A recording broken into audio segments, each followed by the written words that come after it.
हाय, बोलिए गणेश भगवान की जय। आज हम स्किल इंडिया मिशन के तहत एक नए प्रोग्राम पे डिस्कस करने जा रहे हैं। उस प्रोग्राम में आईटीआई से और स्किलिंग से रिलेटेड प्रोग्राम हैं।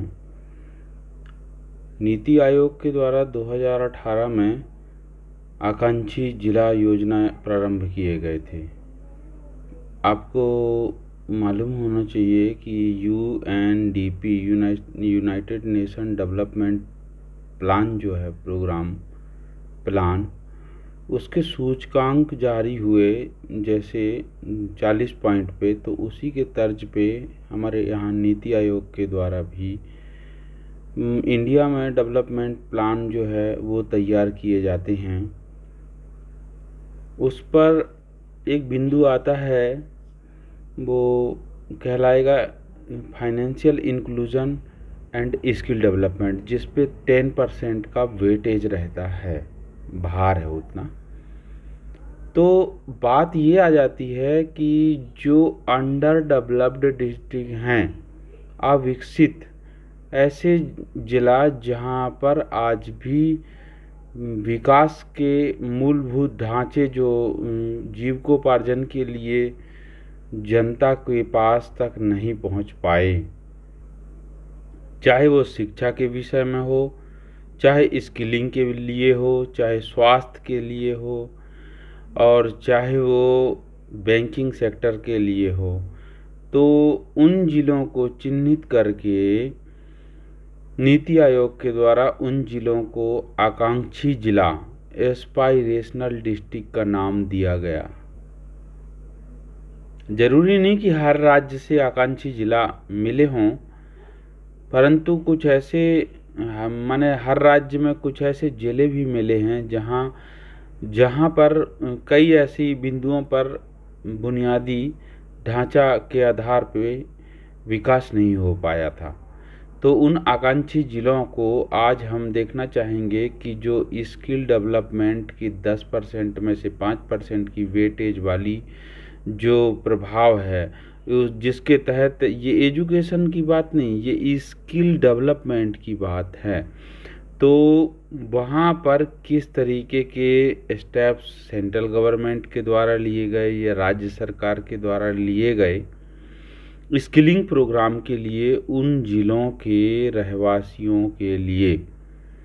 वो तो आकांक्षी ब्लॉक भी 2019 से कुछ स्टेट ने स्टार्ट किए थे, जैसे हमारे मध्य प्रदेश में भी था, फिर वो गवर्नेंस चेंज हो गई 2019 में, लेकिन फिर भी आकांक्षी ब्लॉक जो है ये कुछ जगह कुछ इम्पोर्टेंस के साथ प्रोग्राम कुछ ऐसे थे जो उन ब्लॉक्स में चलते रहे, आकांक्षी ब्लॉक के नाम से थे।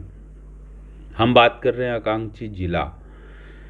और दूसरा बिंदु जिस पे आज हम डिस्कस करना चाहते हैं कि उन जिलों के अलावा भी और दूसरे जिला हैं जहां कम्युनिटी के ऐसे लोग हों जो शिक्षा छोड़ चुके हों, और जो मतलब खासकर कहना चाहिए महिलाओं का प्रतिनिधित्व करता हुआ एक बड़ा ग्रुप,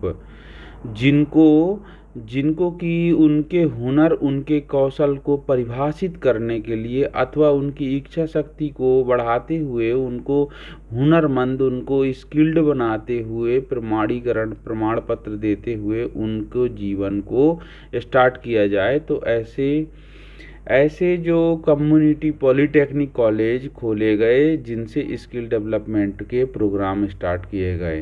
तो ये दो बिंदु, आकांक्षी जिला पे स्किल डेवलपमेंट का प्रोग्राम और कम्युनिटी पॉलिटेक्निक के द्वारा स्किल डेवलपमेंट का प्रोग्राम, और तीसरा बिंदु हो जाएगा कि जो वामपंथी उग्रवाद के अर्थात नक्सलवाद से प्रभावित जिले हैं अलग अलग राज्यों में, उन जिलों में जो विकास कभी हो नहीं पाया, वहाँ पर स्किल डेवलपमेंट के क्या इनिशिएटिव्स लिए गए।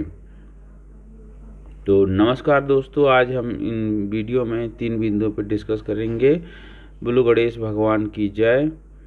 ये मेरा चैनल है मित्रों, धीरे धीरे प्रोग्रेशन में है। अभी चैनल पे वीडियो अपलोडिंग की प्रक्रिया चल रही है। मैं ये चाहता हूँ कि जो मेरा मुझे तो सफलता नहीं मिली जिस चीज़ के लिए ये नोट्स हमने बनाया था, परंतु ये नोट्स और इस प्रकार के पढ़ने की जो टेक्निक है वो आने वाले बच्चों को ज़रूर सपोर्टिव हो। इसी कारण से मैं अपने मोस्ट ऑफ वीडियोस को, ये छोटा एक चैनल नया बनाया हूँ, एजुकेशनल चैनल है ये इस चैनल के माध्यम से मैं वीडियो अपलोड कर रहा हूँ। तो धीरे धीरे आप इसमें जो भी संशोधन होगा आप अवश्य बताइएगा। ये माता अम्बा हैं। जीवन में मौका मिले तो एक बार अवश्य जाइएगा शारदा मैया के दर्शन करने को। आपके जीवन का उचित उद्देश्य आपको अवश्य मिलेगा जीवन में। तो आज हम आते हैं aspirational district skill development plan ADB के लिए। ठीक है, तो इस पे बिंदु पे हम डिस्कस करेंगे। नीति आयोग जो गवर्नमेंट ऑफ इंडिया का कहना चाहिए कि थिंक टैंक है, जो योजना आयोग के जगह पे नीति आयोग बनाया गया था मोदी साहब की गवर्नेंस के बाद। तो ये government of India, NITI Aayog government of India के द्वारा जनवरी 2018 में एस्पायरेशनल डिस्ट्रिक्ट अर्थात आकांक्षी जिला योजना प्रारंभ किया गया था। इसका मूल मोटो जो स्लोगन था, सबका साथ, सबका विकास, सबका विश्वास। इसमें 112 जिले चुने गए थे 27 स्टेट्स से, 27 राज्यों से 112 जिले जो चुने गए थे। तो फोकसिंग ऑन 49 की performance indicator KPI as approximately same as UNDP, जो ये यूनाइटेड नेशन डेवलपमेंट के जो 49 बिंदुओं के आधार पे की परफॉर्मेंस इंडिकेटर हैं, उन 49 बिंदुओं के आधार पे किसी भी देश के विकास के पायदान को यूनाइटेड नेशन के द्वारा एनलिस्टेड किया जाता है एवेल्युएशन करके। एनलिस्टिंग पे मध्य इंडिया का क्या रैंक आता है, ये पर ईयर के UNDP की रिपोर्ट पे हम समझ सकते हैं। ये 100 तो कभी 100 से कम रहता नहीं है, इतना पिछड़ा हुआ है। हम लोग सोचते हैं कि विकसित हो जाएंगे, परंतु उसके बहुत कुछ ऐसे कारण हैं जो चैलेंजेस के रूप में हैं। तो उन्हीं 49 की पॉइंट्स को समराइज करके हमारे नीति आयोग ने 5 पॉइंट में वेटेज के आधार पे ये मतलब डेवलपमेंट के प्रोग्राम को थिंक टैंक के माध्यम, उनकी जो टीम है उनके माध्यम से ये प्लान क्रिएट किया गया है। जब हम उनके 5 बिंदुओं पर डिस्कस करेंगे तो 5 बिंदु हैं, ध्यान रखिएगा कि हेल्थ केयर, इसके 30% वेटेज है, एजुकेशन शिक्षा पर 30% है, और 20% है एग्रीकल्चर एंड वाटर रिसोर्स पे। और चौथे बिंदु पे गौर कीजिएगा, finance, inclusion and skill development पे 10 पॉइंट। अकेले स्किल डेवलपमेंट पे 10% नहीं है वेटेज, इसमें फाइनेंशियल इंक्लूजन और स्किल डेवलपमेंट दोनों को मिला के 10% का भार है, वेटेज है। और बेसिक इंफ्रास्ट्रक्चर पे 10%, यानी सबसे ज़्यादा स्वास्थ्य और शिक्षा पे है। हम सही बात बताएं, जब तक ये प्राइवेट स्कूलिंग की ये सिस्टम बंद नहीं होगी, देश में कभी विकसित नहीं हो पाएगा, कभी भी। ये इस पे कोई दो राय नहीं है। और शिक्षा और स्वास्थ्य दोनों पे जो ये प्राइवेटाइजेशन का हब है, जो छोटे छोटे प्रोग्राम, छोटे छोटे मतलब जैसे अब मैं क्या कहूँ यार, कि आपको कोई फिजिक्स का थोड़ा सा चीज़ पढ़ाया जाए, उसके बदले में आपसे इतनी मोटी फीस लिया जाए, केमिस्ट्री पढ़ाया जाए। ज्ञान तो जो पढ़ा रहा है, क्या वो अपने मम्मी पापा के गर्भ से, क्या बचपन से लेके आया था? वो भी तो किसी के द्वारा सीख करके फिर शिक्षक बने हैं। और शिक्षक बन के यदि वो कॉरपोरेट की तरह वो इंस्टीट्यूशन यदि ऐसा रन करने लगे, मोटी फीस लेने लगे, आपको हम बताएं कि जो मतलब ये जो है ना, ये डेवलपमेंट के सही पहलू नहीं कहे जा सकते, जहाँ पर इतनी बड़ी असमानता है। हम सही बताएं कि गवर्नमेंट स्कूल में वहाँ भी पढ़ाइयों का अब नहीं रह गया माहौल, क्योंकि वहाँ इतना दबाव है लोगों का। और ये प्रशासन उनका उच्च अधिकारियों का कि वहाँ कुछ भी करो आपका रिजल्ट अच्छा आना चाहिए। और आपके समय में शिक्षकों का जो मनोबल डाउन है, इवन ये कहूँगा कि जो पुराने पैटर्न से जो शिक्षक लोग अब जो है इक्वल पेमेंट पा करके पैरेलल में रन कर रहे हैं, उनका मनोबल पता नहीं कब से इतना डीमोरलाइज डाउन है कि यदि वो अपने स्कूल में आकर के कभी एक बार दिल से मेहनत करके मतलब सोच ले कि एक हफ्ता तक मैं बहुत तगड़ा पढ़ाऊंगा, खींच के पढ़ाऊंगा, और मेरे पढ़ाई से कम 10 बच्चे गिन के एक कागज़ पेन में उनका नाम लिख के 10 बच्चों को गिन के मैं रटवा के रहूँगा ये चीज़ को, कोर्स को। यदि धीरे धीरे इस प्रकार का नवाचार स्टार्ट हो जाए तो जो गवर्नमेंट से बच्चे निकलें वो प्राइवेट से कई गुना आगे निकल जाएंगे। प्राइवेट स्कूलों में भी क्या होता है, प्राइवेट स्कूलों में कि एक पर्टिकुलर पैटर्न में कुछ से कंसाइज्ड प्रिसाइज्ड कोर्सेस है, उसको रटा के और वो इंग्लिश मीडियम का जो हॉब है, रॉब है, उसके चक्कर में जो लपेटा खींचा जाता है, उसमें माँ बाप बहक जाते हैं और ले फीस मोटी रकम। फिर बाद में बच्चा का सिस्टम ही ऐसा चेंज हो जाता है कि वो उस स्कूल से निकलना नहीं चाहता, तो उसमें मजबूरी है 12वीं तक पढ़ाए जाना। तो मैं तो शिक्षा को जो ये 2 पार्ट में बटी हुई है गवर्नमेंट की, बेसिक स्टडी के रूप में आज भी गवर्नमेंट में है और बेसिक कोई मजबूती है नहीं। कभी एक चीज़ बताएं, ईमानदारी से पेपर लीजिए, 90% के ऊपर यदि सही तरीके से जांच दिया जाए ना, तो पूरे प्रदेश में गिने चुने 100 बच्चे 150 बच्चों का आए। जबकि आज के समय में ऐसा स्थिति है कि 1% के लड़कों का यदि संख्या देखोगे तो 1000 लड़के ऐसे मिलेंगे जिनके परसेंट 91.33%। खुद हमारी ITI की स्थिति ही ऐसी है कि आजकल CBT परीक्षा हो रहा है। CBT परीक्षा में क्या है, ऑप्शनल पेपर दे करके आप उनको CTS का सर्टिफिकेशन कर रहे हैं। जो पहले ड्राइंग को बनाते थे, डिस्क्रिप्टिव आंसर लिखते थे, वो पैटर्न ही चेंज हो गया। इसलिए एजुकेशन में हम यही बात कहेंगे, और ख़ासकर हेल्थ केयर में भी सारी योजनाएं प्राइवेट गवर्नमेंट हॉस्पिटल से रन कराई जाते हैं। वहाँ डॉक्टर के पास टाइम ही नहीं है कि बैठ के इलाज करा सके, वो फाइनेंशियल एक्सरसाइज में ज़्यादा बिजी हैं। गवर्नमेंट के इंस्टीट्यूशन में जो भी engineering college, polytechnic college, ITI देखोगे तो वहाँ सब 3-4 लोगों की ऐसी ऑफिस पॉलिटिक्स और ट्रिक बनी रहती है जो सिर्फ फाइनेंशियल एक्सरसाइज में रहते हैं। उनको छोड़ के बाकी सबको वो निकम्मा समझते हैं। और एक ऐसा सिस्टम बना के रखे हैं गवर्नमेंट में ना कि उसमें जो व्यक्ति जिस उद्देश्य से भर्ती हुआ है या नौकरी में आया है, वो उद्देश्य तो कभी वो पूर्ण कर ही नहीं पाता। अब इस स्थिति में क्या डेवलपमेंट के प्लान सक्सेस हो पाएंगे? खैर, ये अलग बिंदु है जिस पे बड़ा डिस्कशन और बड़ा परिवर्तन बहुत ज़रूरी है। अभी हम ये देखना चाहेंगे कि नीति आयोग के द्वारा जो ये 5 बिंदु हैं, जिसमें चौथा है financial inclusion and skill development का, इसमें वृद्धि करने के लिए, स्किल डेवलपमेंट में ग्रोथ दिखाने के लिए जो आकांक्षी जिला जहां पर इनका बहुत कम, बहुत फॉल डाउन था, 112 ज़िले, याद रखिएगा आकांक्षी कितने ज़िले हैं, 112 ज़िले। हम 27 राज्यों में अभी 1 मिनट के लिए विजिट करेंगे। एक एक राज्य में हम आपके साथ डिस्कशन करेंगे कि आकांक्षी जिला में कौन आकांक्षी उन राज्यों में कौन कौन जिले हैं, और उन पे पॉलिटेक्निक, जन शिक्षण संस्थान या प्रधानमंत्री कौशल केंद्र या ITI कितने हैं और कितने खोले गए या कितने नहीं थे।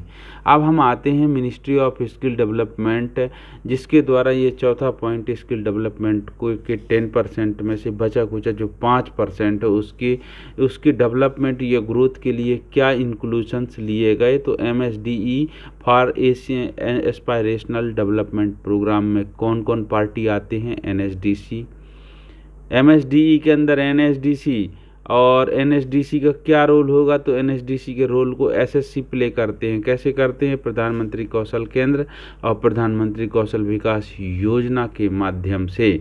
और डीजीटी का क्या रोल है स्किलिंग के लिए, तो state skill development mission, district skill development plan और वो संकल्प स्कीम अथवा जो आईटीआई के अंदर और जो डिस्ट्रिक्ट स्किल कमेटी है, ये पूरी चैनल के माध्यम से स्किलिंग के प्रोग्राम किनमें, एस्पायरेशनल डिस्ट्रिक्ट में। अब निस्बत के और आईआईई के द्वारा क्या हो रहा है, तो HUL हिंदुस्तान यूनिलीवर के साथ मिलकर के EAP, ESDP और EOP प्रोग्राम है। आप पढ़ चुके हैं पहले कि ये एंटरप्रेन्योरशिप डेवलपमेंट प्रोग्राम है। JSS का भी बहुत बड़ा रोल है स्किलिंग के लिए। तो इसमें क्या है JSS का रोल, कि JSS जो प्रधानमंत्री कौशल विकास योजना के जो शॉर्ट टर्म ट्रेनिंग कोर्स हैं, RPL के ट्रेनिंग कोर्स हैं, और जो स्पेशल पर्पज जो मतलब कोर्सेस हैं प्रधानमंत्री कौशल विकास योजना के, उनको JSS अपने में रन कराते हैं। क्लस्टर बेस भी है, RPL से है, और ODOP का जो ये प्रोग्राम है, ODOP और भी अलग स्कीम्स हैं, इनके सबके स्किलिंग के लिए ये माने ये पर्पस फुलफिल करने के लिए इन सब का योगदान MSDE के द्वारा दिया जा रहा है स्किलिंग के वेटेज को बढ़ाने के लिए। अब इसमें इंक्लूजन में किन को लिया जा रहा है, तो भाई साहब जो कहना चाहिए UNDP के जब आप प्लान में जाएंगे ना, तो उसमें महिलाओं का विकास भी का एक पॉइंट है। स्किलिंग में उनकी कितनी भागीदारी है, मार्जिनलाइज्ड जो लोग हैं, जो छूटे हैं, डाउन ट्रोडन पीपुल हैं, उनके विकास के लिए क्या योगदान है, क्या स्टेप्स हैं। तो इसी कारण से आप देखना कि संकल्प निस्बत और संकल्प JSS इनके माध्यम से जो भी स्कीम्स या SSDM या DSC डिस्ट्रिक्ट स्किल कमेटी ने जो DSDP बनाया, तो आप देखिएगा कि उसमें लेने का बात क्या है कि minority, ST, SC, OBC, women और below poverty line, EWS, physical PWD और ट्रांसजेंडर, इन सब को इसमें इंक्लूड करते हुए कौन कौन से प्रोग्राम ऐसे रन कराए गए अंडर डेवलप्ड डिस्ट्रिक्ट्स में, अर्थात एस्पायरेशनल डिस्ट्रिक्ट्स में। तो आप इस पे आप जाएंगे तो देखेंगे कि इन पे PM जनमन स्कीम है आदिवासियों के क्षेत्र में, ये जो विशेष पिछड़ी जनजाति है PVTs है उनके लिए संकल्प scheme, strive scheme infrastructure growth के लिए, PM विकास तो आप जानते हैं कि माइनॉरिटी का है। ये PM दक्ष स्कीम आप जानते हैं कि मार्जिनलाइज्ड जो लोग हैं, जो कहना चाहिए डिनोटिफाइड ST हैं, SC हैं, और जो ट्रांसजेंडर हैं, उन लोगों को, जो सफाई कर्मचारी हैं, जो बॉटल पिकर हैं, उन लोगों को, जो बॉटल बीनने वाले लोग हैं, उनको सिखाने का जो स्कीम है वो PM दक्ष स्कीम कहलाता है। और नव्या गर्ल है। नव्या गर्ल मतलब क्या है, स्कूल की बच्चियां बेटियां जो पढ़ रही हैं 16 वर्ष की आयु की, उनको स्कूल में ही एंटरप्रेन्योरशिप के प्रोग्राम वोकेशनल एजुकेशन के अंदर सीड करके, मर्ज करके, अर्थात जो स्कूलों में न्यू एजुकेशन पॉलिसी के तहत वोकेशनल एजुकेशन सिखाए जाते हैं स्कूलों में, उसमें एंटरप्रेन्योरशिप के कोर्स को भी मर्ज किया जाए, मिलाया जाए नव्या गर्ल स्कीम के तहत। हालांकि ये पायलट प्रोजेक्ट है। और प्रधानमंत्री कौशल विकास योजना, तो ये तो पैन इंडिया प्रोग्राम है, तो इसमें स्पेशल प्रोग्राम के रूप में ऐसे और भी स्कीम से जिनको लिया गया है। अब देखो नल जल मित्र योजना लिया गया है, हर घर तक जल पहुंचने की बात है, जल जीवन मिशन के तहत गांव-गांव तक पहुंचाए। और सबसे बड़ी बात बताएं आपको, ये जो वाटर रिसोर्स का 20% इंक्लूजन है ना, पॉइंट नंबर 3 ध्यान रखिए, इसमें जो 5 पॉइंट बनाए गए हैं एग्रीकल्चर एंड वाटर रिसोर्सेज, तो ये जल जीवन मिशन को लाने का मकसद ही यही है कि UNDP के जो ये नीति आयोग इसको अच्छा से ग्रोथ कर सके। तो जल जीवन मिशन है तो सब जगह टंकी बनी है, पर उनके बैकअप के, उनके ऑपरेशन एंड मेंटेनेंस O&M के लिए वहाँ पे एक एक्सपर्टाइज होना चाहिए। गांव में 1-2 व्यक्ति जरूर हो, तो ऐसे व्यक्तियों को नॉमिनेट करके और नल जल मित्र के रूप में ये प्रोग्राम आयोजित किया गया। और हर घर में सोलर प्लेट लगेंगे, तो हर घर में जब सोलर प्लेट लगेंगे तो उससे क्या होगा कि जो कार्बन इमिशन वो कम होगा, और हमको ये जो नवीनीकृत ऊर्जा के स्रोत हैं, जो अक्षय ऊर्जा के स्रोत हैं, इन पे डिपेंडेंसी आएगी तो सस्टेनेबल है ये, और हमको कम से कम उन चीज़ों पे ऊर्जा के लिए डिपेंड नहीं करना पड़ेगा। जो अभी देखिए युद्ध हो रहा है अमेरिका ईरान का, और अभी के टाइम में वहाँ से ईंधन की मात्रा कमी आ रही है, कितनी फैक्ट्रियाँ बंद होने कगार में हैं। तो ये चीज़ों से मुक्ति चाहने के लिए ही ये प्रोग्राम आयोजित किए गए थे। पर ये टॉपिक में तो हम एस्पायरेशनल डिस्ट्रिक्ट पर चर्चा कर रहे हैं। यदि आप नल जल मित्र पे चर्चा करना चाहते हो या पीएम सूर्य घर मित्र पे चर्चा करना चाहते हो तो आप हमारा पिछला वीडियो अवश्य देखिएगा। पिछले वीडियो में तो उसमें टोटल डिस्कशन हुई है, वो आपको सपोर्टिव रहेगा। अब हम आगे आते हैं कि इसमें कौन कौन से डिस्ट्रिक्ट, कितने डिस्ट्रिक्ट लिए गए हैं, जिन जिन डिस्ट्रिक्टों पे ये प्रोग्राम रन कर रहे हैं। तो मेरे ये हाथ के लिखे वाले में थोड़ा सा आपको काफ़ी वो लगेगा, तो मैं इसकी डायरेक्ट पीडीएफ है, वो जो प्रिंट है, प्रिंट पे ही मैं आपको क्या कर देता हूँ, डिस्कस कर देता हूँ कौन कौन जिला है। सबसे पहले तो ये देखिए कि जिसको जो मैंने नोट्स में लिख रखा था वो यहाँ पर मैंने ये भी निकाल लिया है। ये मतलब एक कैटलॉग है एस्पायरेशनल डिस्ट्रिक्ट का, वहाँ से निकाला था कि हेल्थ एंड न्यूट्रिशन के लिए 30% का है, 31 पॉइंट रहता है इसका, 30% का इसका वेटेज रहेगा। और एजुकेशन का 30%, लेकिन इसके 14 अंक तक, इसके 14 बिंदु हैं। मतलब याद रखिएगा कि ये जो है ना, भले 30 पॉइंट का है, लेकिन इसके बिंदु जब आप डिस्कशन करोगे ना तो 31 बिंदु हैं हेल्थ और न्यूट्रिशन के। इसी प्रकार एजुकेशन का 14 बिंदुओं पे फार्म, वो जो कंडिकाएं भरी जाती है, डाटा, जैसे किशोरियों की कितनी शिक्षा हुई है और कितने बच्चे ड्रॉप आउट हो गए, कितने बच्चों ने 14 साल से पहले ड्रॉप आउट लिया, बहुत सारे पॉइंट हैं। ठीक है। और एक चीज़ ये है कि ये एग्रीकल्चर एंड वाटर रिसोर्स पे 12 बिंदु हैं, इसके 20 पॉइंट का वेटेज रहता है। इनको इंक्लूड किया गया था इन किसमें, एस्पायरेशनल डिस्ट्रिक्ट में। अब देखो financial inclusion and skill development के 10% भले है, पर 16 बिंदुओं पे डिस्कशन होता है, और कम से कम 10 बिंदु अकेले अपने स्किल डेवलपमेंट के लिए। अभी इस पे देखिएगा, financial inclusion and skill development के 16% जो दिया है ना, ये 10% में जो 16 पॉइंट है, तो ये इसमें से लगभग 10 पॉइंट तो हमारे स्किल डेवलपमेंट से हैं। अब बेसिक इंफ्रास्ट्रक्चर के भी 10% है, इसके 8 पॉइंट हैं। तो इसको आप सिंपल नहीं समझिएगा, बेसिक इंफ्रास्ट्रक्चर इसलिए तो प्रधानमंत्री आवास योजना नहीं देख रहे हैं। प्रधानमंत्री आवास योजना में सबका मकान पक्का बन रहा है, और जो अभी हाउस लिस्टिंग अर्थात जो जनगणना चल रही है ना घर मकान की, हर आदमी अपने घर में खड़ा रहेगा, वहीं गूगल लोकेशन से उसका घर सटाक से उसमें एब्जॉर्ब कर लिया जाएगा सैटेलाइट व्यू के माध्यम से, और उसका वहीं पर चिन्हांकन हो जाएगा, अब पक्का मकान लिख के आएगा, सबका मकान पक्का पक्का पक्का। इससे हमारा डेवलपमेंट का ग्रोथ का जो ग्राफ है ना, वो यूएनडीपी में अपने आप डेवलप्ड दिख जाएगा। ऐसा नहीं है थर्ड पार्टी के साथ बड़ा लंबा प्रोग्राम के साथ किया गया है ये। तो इसमें जो हम देखे हैं तो इसके अंतर्गत 3 पिलर जो है एशियन डेवलपमेंट, ये एशियन डेवलपमेंट की बात आती है। एस्पायरेशनल डिस्ट्रिक्ट प्लान के अंतर्गत 3 पिलर महत्वपूर्ण, जैसे देखो कन्वर्जेंस का मतलब ये है कि केंद्र की सारी योजनाएं राज्य में, और राज्य की सारी योजनाओं का भी डाटा केंद्र में आए, ये कन्वर्जेंस कहलाएगा।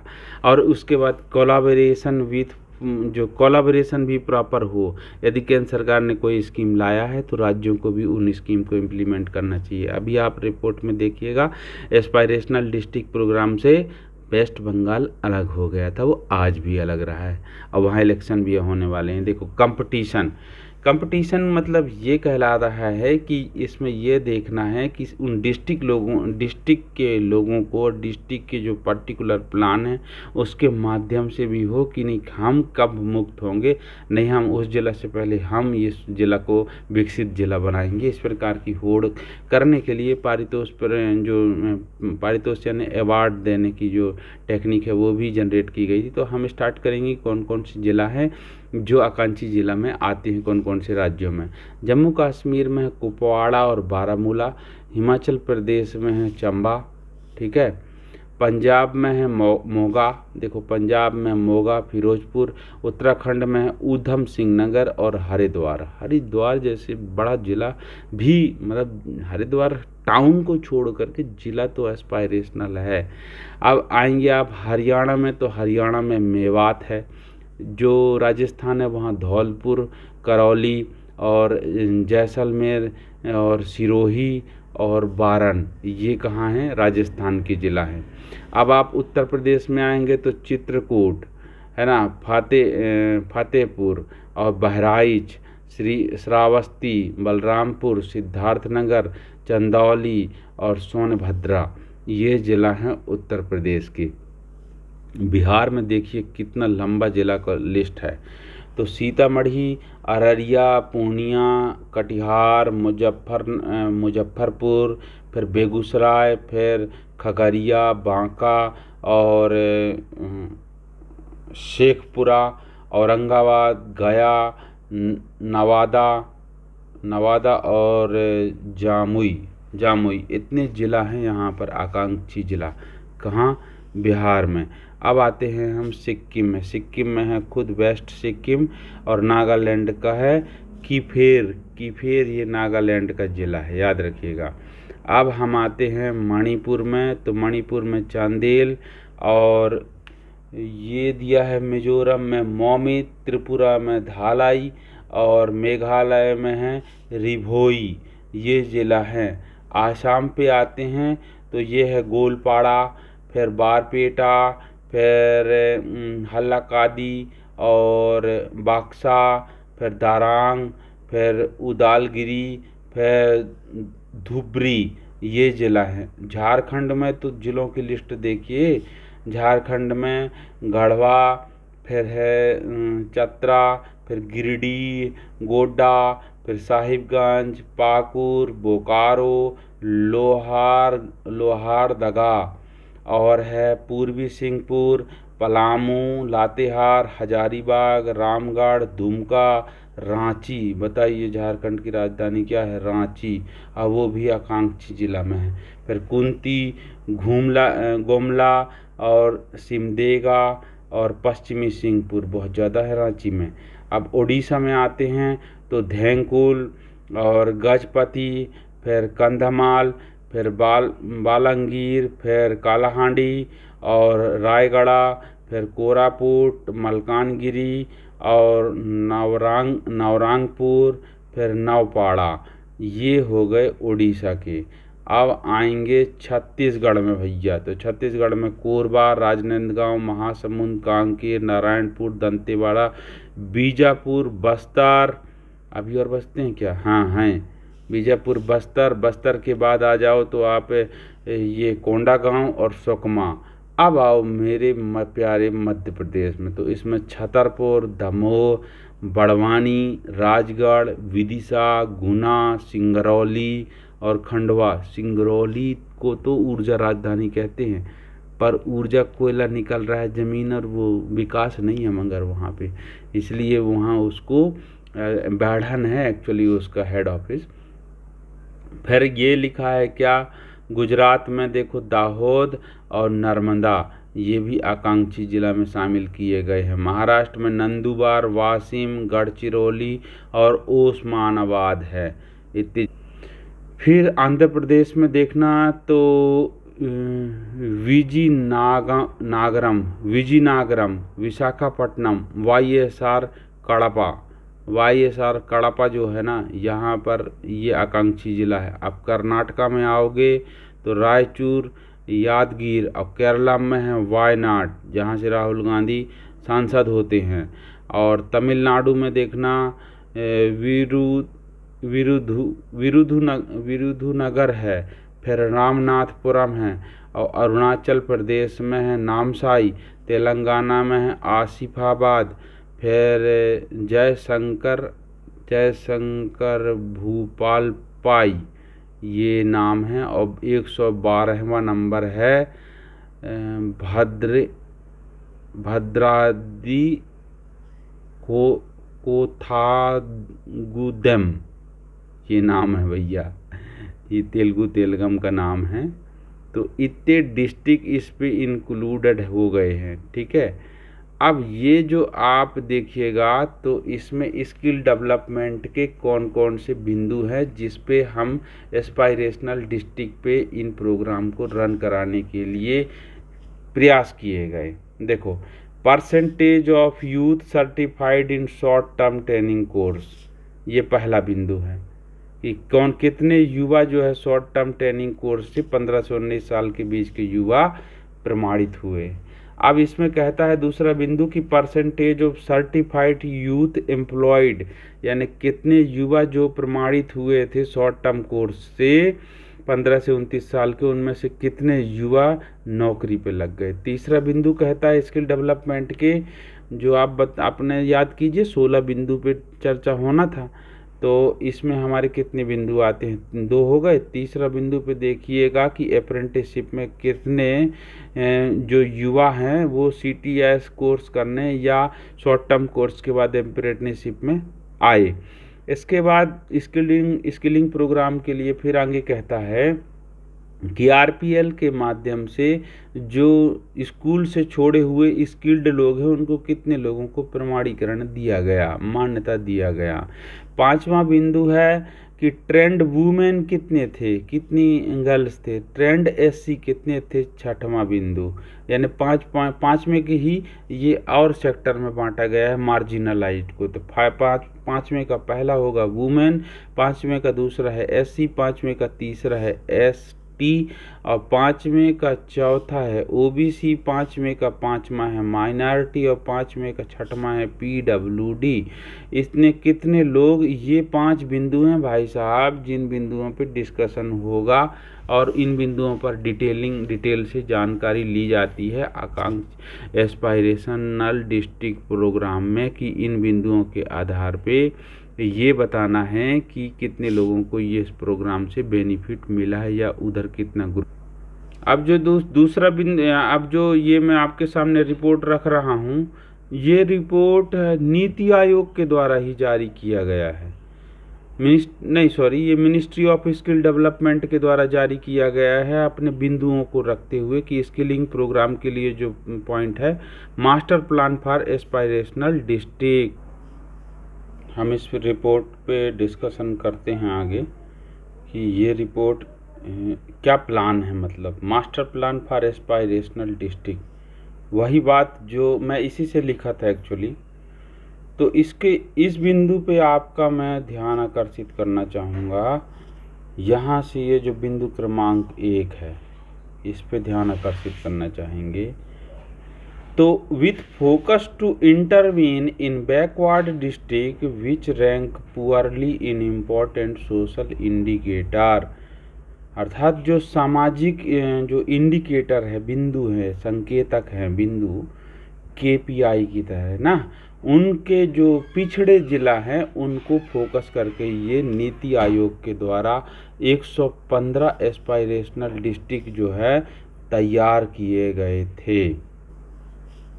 तो यहाँ पे ध्यान देने वाली बात है कि जो नीति आयोग के द्वारा 115 डिस्ट्रिक्ट के प्रोग्राम तैयार किए गए थे उसमें से 35 जिला लेफ्ट विंग एक्सट्रीमिस्ट अर्थात वाम पंथ जो है ना, चरमपंथ, जो लाल सलाम वाले जो ये नक्सलवादी क्षेत्र थे उनके जिला 35 जिला थे। तो इनको स्पॉन्सरशिप किया था मिनिस्ट्री ऑफ होम अफेयर्स के द्वारा, अर्थात भारत सरकार की गृह मंत्रालय के द्वारा 35 जिले चिन्हित किए गए थे। आकांक्षी जिले में इनको भी शामिल किया गया था। 30 जिले जो हैं वो नीति आयोग के द्वारा चिन्हित किए गए थे, 30 डिस्ट्रिक्ट, और 35 डिस्ट्रिक्ट थे वामपंथी के द्वारा, और बाकी और भी जो डिस्ट्रिक्ट थे वो अलग अलग इंक्लूशंस के लिए अलग अलग मिनिस्ट्री के द्वारा इंक्लूड किए गए थे, जैसे मिनिस्ट्री ऑफ रूरल डेवलपमेंट का या कुछ सेंट्रल मिनिस्ट्रीज हैं उनके द्वारा भी उनका इंक्लूशन हुआ था बैकवर्ड डिस्ट्रिक्ट के रूप में। ठीक है, दूसरा बिंदु कहता है कि ये जो पीरियड था 2017 से 2022 तक के लिए आकांक्षी जिला का ये प्रोग्राम तैयार किया गया था। ठीक है, हम आज चर्चा में इसलिए ले आए हैं कि कभी इनसे इनका नाम आता है तो इनसे रिलेटेड क्वेश्चन भी पूछे जाते हैं।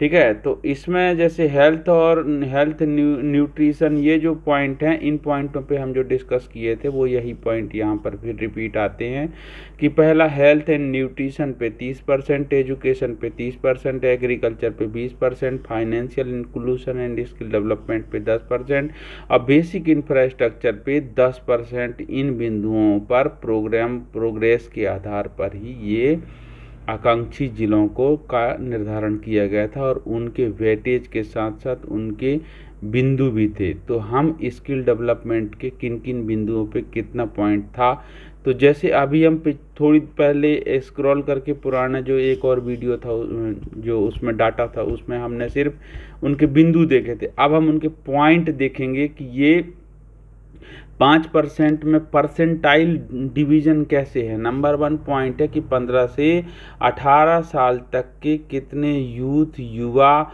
जो कोई भी शॉर्ट टर्म ट्रेनिंग कोर्स या लॉन्ग टर्म ट्रेनिंग कोर्स के माध्यम से स्किलिंग प्रोग्राम को अर्न किए।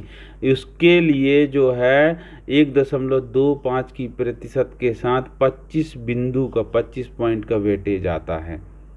परसेंटाइल में 1.25 है, जो 5% का इंक्लूजन है ना, इसमें ये बात को आप ध्यान दीजिए।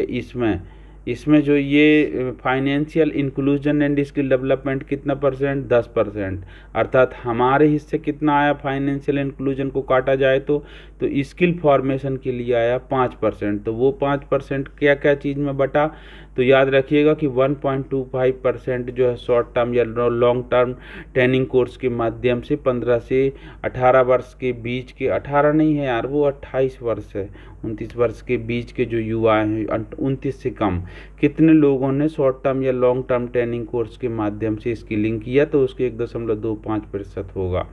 अब कितने युवा जो ट्रेनिंग सर्टिफाइड हैं वो एम्प्लॉयड हो गए हैं, तो उसके 0.75 है। कितने युवा जो है ITI या प्रधानमंत्री कौशल केंद्र या जहाँ से सीखे हैं वो उनके ITI से कितने सीखे, प्रधानमंत्री कौशल केंद्र से कितने सीखे, तो उनकी जो 1000 की पॉपुलेशन के आधार पे उनका कितना परसेंटाइल ग्राफ था।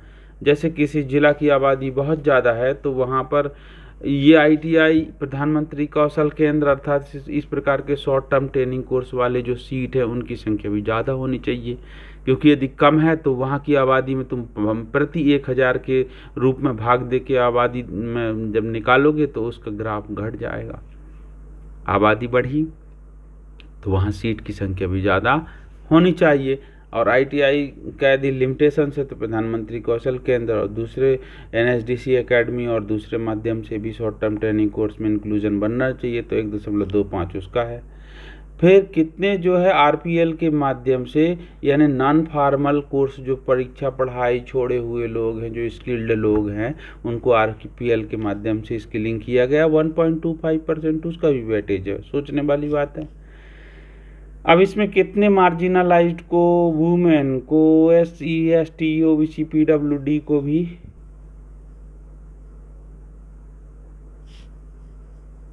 शायद यहाँ से वीडियो बंद थी तो मैं रिपीट इसको आपको बताना चाहूँगा कि जो ये 1 से लेकर के 5 बिंदु हैं, ध्यान रखिएगा। इसमें से जो ये financial inclusion and skill development का 10% है, इस 10% का जब हम स्किल डेवलपमेंट में निकालेंगे तो हमारे हाथ में आएगा 5%। तो जो ये 5% आता है तो वो कहाँ कहाँ कैसे कैसे डिवाइड होता है, तो टोटल 15 से 28 साल के युवा कितने ने short term long term training course के माध्यम से स्किलिंग का सर्टिफिकेशन लिया है, उसका 1.25% बनेगा। और कितने जो लोग हैं वो शॉर्ट टर्म लॉन्ग टर्म से लेकर के प्लेसमेंट प्राप्त हुए, नौकरी में आए, तो 0.75% इसका बनेगा। फिर प्रति 1000 की आबादी में जो कितने ITI प्रधानमंत्री कौशल केंद्र या शॉर्ट टर्म ट्रेनिंग कोर्स में जो सीटिंग क्षमता है, ट्रेनिंग की क्षमता है, वो कितनी सीट हैं टोटल प्रति 1000 पॉपुलेशन में, तो उसका 1.25 पॉइंट परसेंटाइल बनेगा। आरपीएल के माध्यम से यानी जो लेबर वर्ग है जो जानते हैं हुनर लेकिन प्रमाणित नहीं है, स्कूल छोड़े हुए लोग हैं, उनके लिए आरपीएल के माध्यम से सर्टिफिकेशन का 1.25 परसेंटाइल आता है। और इस प्रकार से 0.5 परसेंटाइल जो बचता है वो मार्जिनलाइज्ड और वुमेन, एसटी, एससी, ओबीसी और पीडब्ल्यूडी इन वर्ग से कितने उनका एडमिशन होता है या कितना उनसे उनका सर्टिफिकेशन होता है, उसका भी 0.5% बनता है। तो हमारा मिनिस्ट्री ऑफ स्किल डेवलपमेंट का टारगेट ही यही है कि हम लोग अच्छा से अच्छा स्कोर अर्निंग करें। ठीक है, तो इस पे जो है एनेक्चर यानी देखो 2, 3, 4, 5, 6 आपके सामने जो एनेक्चर दिख रहे हैं ना, ये टेबल हैं। इन टेबलों पे थोड़ा डिस्कशन करेंगे तो ये पता चलेगा कि किन किन राज्यों के किन किन जिलों में कितना कौशल विकास केंद्र है और कहाँ नहीं थे।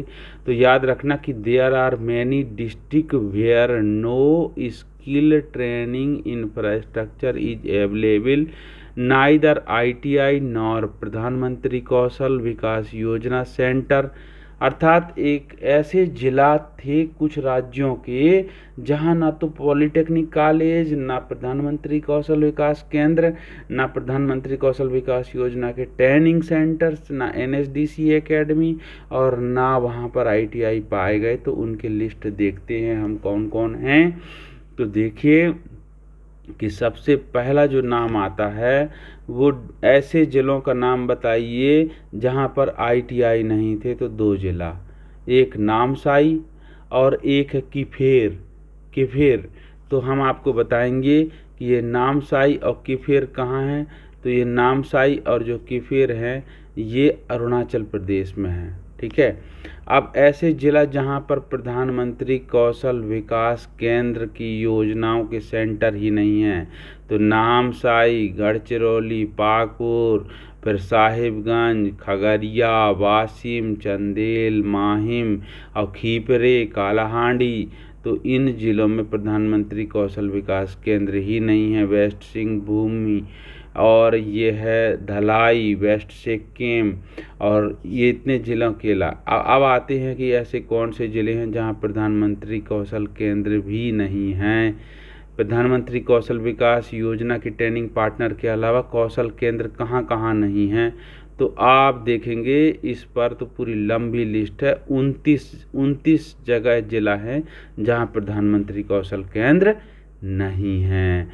ऐसे और कौन कौन से जिला हैं जो जहां पर आईटीआई और प्रधानमंत्री केंद्र दोनों न मिले। तो ये 2 जिला। ऐसे कौन कौन जिला हैं जहां प्रधानमंत्री कौशल विकास योजना और आईटीआई दोनों नहीं है। तो वो भी वही दोनों जिला है जो शुरू में आते हैं, नामसाई और खिपरी। और जीरो कवरेज के अंतर्गत कौन कौन जिला पाए गए। तो ये 2 जिला पाए गए, दोनों अरुणाचल प्रदेश के हैं। तो इस प्रकार से ये स्टडी का ये एक फ़ायदा हुआ। ठीक है, तो अभी हम आगे स्टडी एक्शन प्लान में और हम आगे देखेंगे। तो इसमें स्ट्रेटजी के रूप में क्या किया गया कि भैया सीएससी सेंटर के माध्यम से स्कोप की वहाँ पर सब जगह मास रूप से रजिस्ट्रेशन करवाते हुए सीएससी सेंटर में भी ट्रेनिंग के लिए प्रधानमंत्री कौशल विकास योजना का ट्रेनिंग सेंटर सीएससी सेंटर को भी बनाया गया। जहां प्रधानमंत्री कौशल केंद्र नहीं है तो सीएससी सेंटर को ही बनाया जाए। दीनदयाल अंत्योदय, देखिएगा दीनदयाल उपाध्याय ग्रामीण कौशल्या योजना स्टार्ट किया गया नेशनल अर्बन और नेशनल रूरल लाइवलीहुड मिशन के अंतर्गत।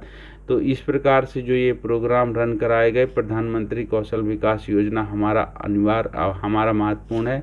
और सबसे ज़्यादा जो महत्वपूर्ण है, आपने स्कीम पढ़ा होगा, संकल्प स्कीम सुना होगा। तो संकल्प for remaining district fund will be allocated through skill acquisition and knowledge awareness for livelihood promotion. तो जो जिला और जो बचते हैं, अर्थात लेफ्ट विंग एक्सट्रीमिस्ट जिला में किन के द्वारा फंडिंग दिया गया, तो LWE की अलग से फंडिंग की गई थी। और जो पूर्वोत्तर राज्य में जो ESDP का जो प्रोग्राम किया गया था, enhancing skill development infrastructure in north eastern state, जो है एस्पायरेशनल डिस्ट्रिक्ट के अंतर्गत था, तो वहाँ पर उसकी अलग से हम डिस्कशन करेंगे। तो जो ESDP जो ESDI जो किए गए थे इंफ्रास्ट्रक्चर बढ़ाने के लिए, उनकी फंडिंग अलग थी।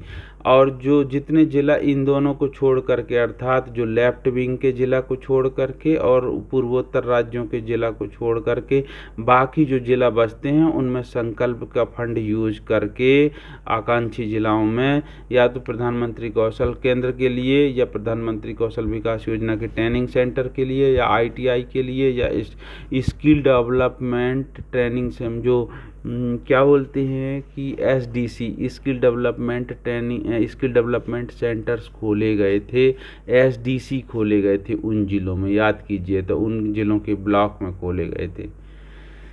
अब आते हैं कि अप्रेंटिसशिप के लिए भी इन ज़िलों में पहल किया गया था, ताकि अप्रेंटिसशिप अच्छा से अच्छा इसमें विकास हो। रोजगार मेला आयोजित करवाए जाना, यहाँ पर ये की पॉइंट है जिन पे यहाँ जोर दिया गया था। प्लेसमेंट का ग्रोथ बढ़ेगा, तो जो प्लेसमेंट का 1.7% है वो बढ़ेगा। रोजगार मेला आयोजित करवाया जाए कि यानी हाउ प्लेस्ड करवाया जाए।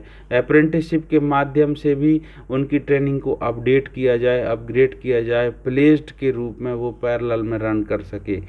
अब ये काउंसलिंग ये जो है ना, प्रधानमंत्री कौशल केंद्र की संख्या को भी बढ़ाए जाने के लिए था।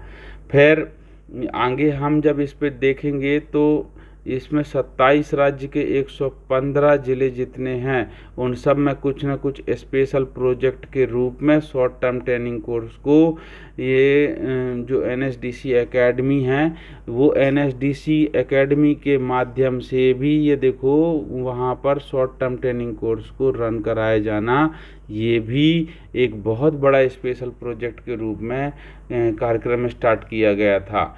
प्लस फाइनेंशियल इंक्लूजन के लिए भी वहाँ पर मुद्रा लोन से स्कीम के माध्यम से वहाँ के जो इंफ्रास्ट्रक्चर है उसको अपलिफ्ट करवाया गया, और उससे रिलेटेड जो और लोग इंक्लूडेड थे, तो वो फाइनेंशियल इंक्लूजन एक्सरसाइज में उनको ग्रोथ भी देखने को मिला। तो RPL के माध्यम से ये वहाँ पर जो भी ट्रेनिंग स्कीम्स हैं, जो भी इन लोग हैं, वहाँ उनको ट्रेनिंग दिया जाना, यही। अब आते हैं एक और बिंदु पर डिस्कस करने को कि ये लिस्ट ऑफ एस्पायरेशनल डिस्ट्रिक्ट ऐसे कौन कौन ज़िला हैं, जिन ज़िलों पर एस्पायरेशनल डिस्ट्रिक्ट ऐसे कौन कौन हैं जहाँ पर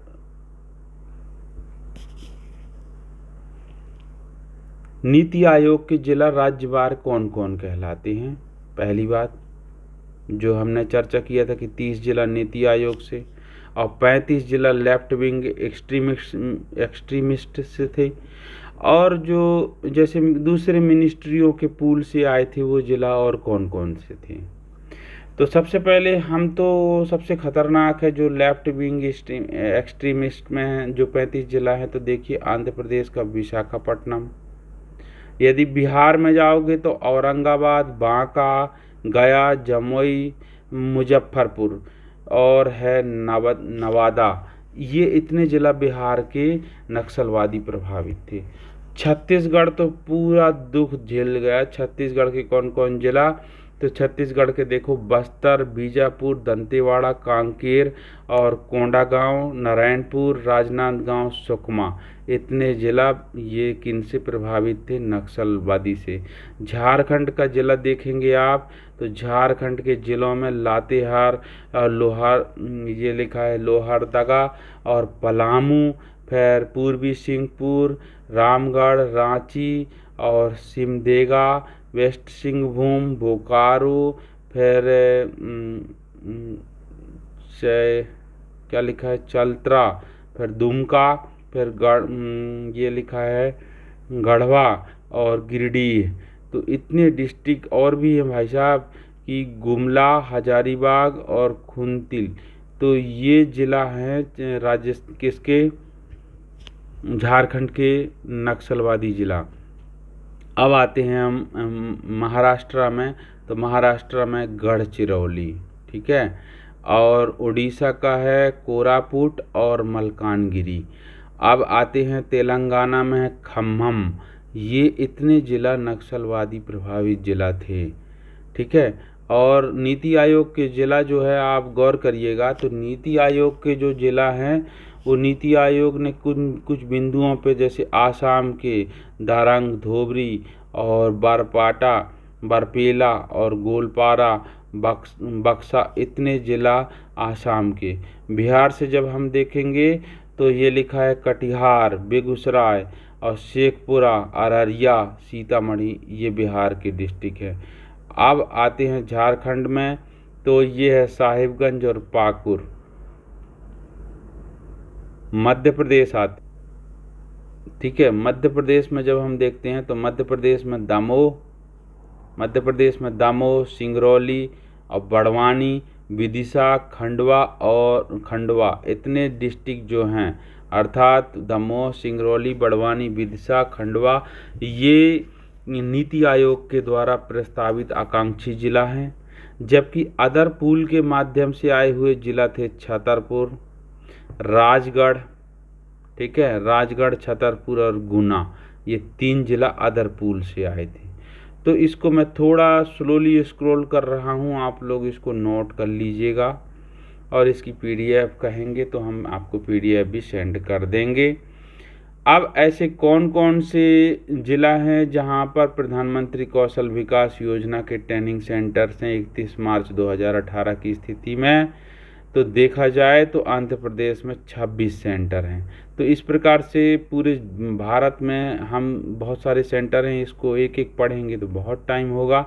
मैं स्क्रॉल कर रहा हूँ, आप इसको नोट कर लीजिएगा वीडियो को पॉज करके।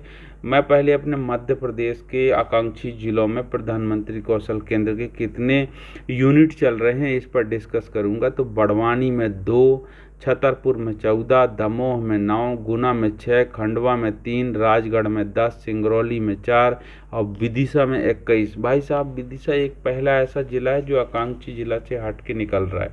अब भाई शिवराज सिंह चौहान जी जो वहाँ से हमारे पूर्व मामा जी हैं जो मुख्यमंत्री, वो तो वहाँ के सांसद हैं, पहले सुषमा स्वराज भी जी थी।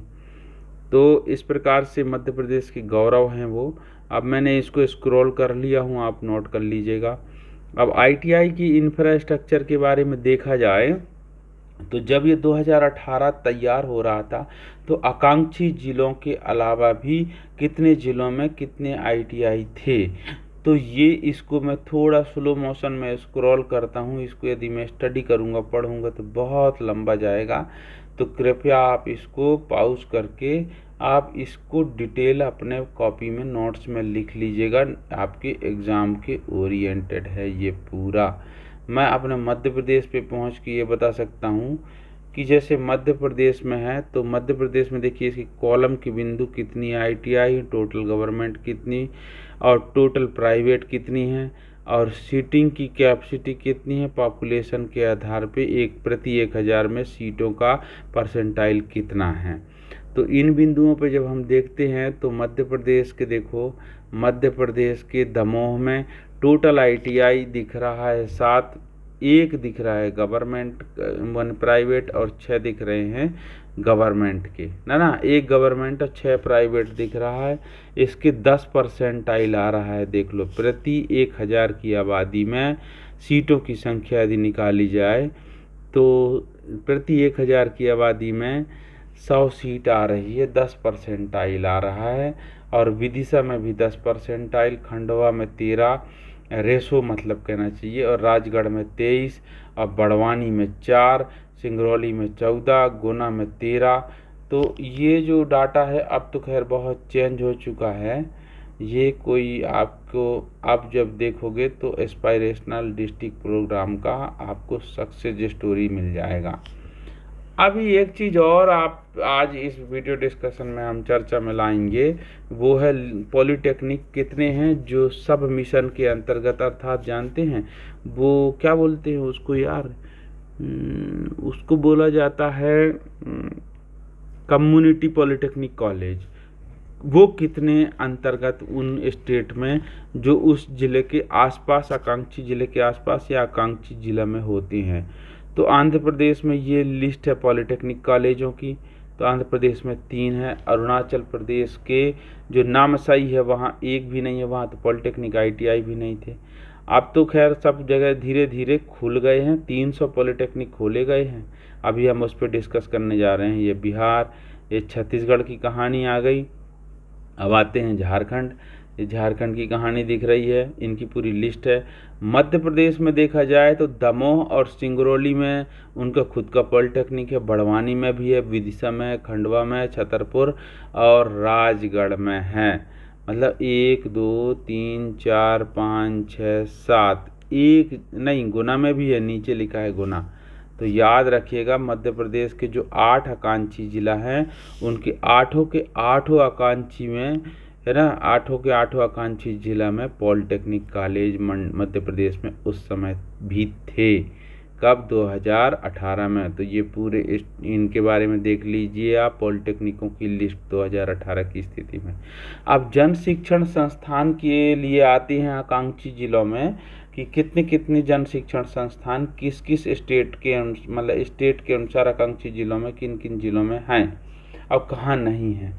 तो ये लिस्ट आपके सामने मैं स्क्रॉल कर रहा हूँ, कृपया वीडियो को पॉज करके आप नोट कर लीजिएगा।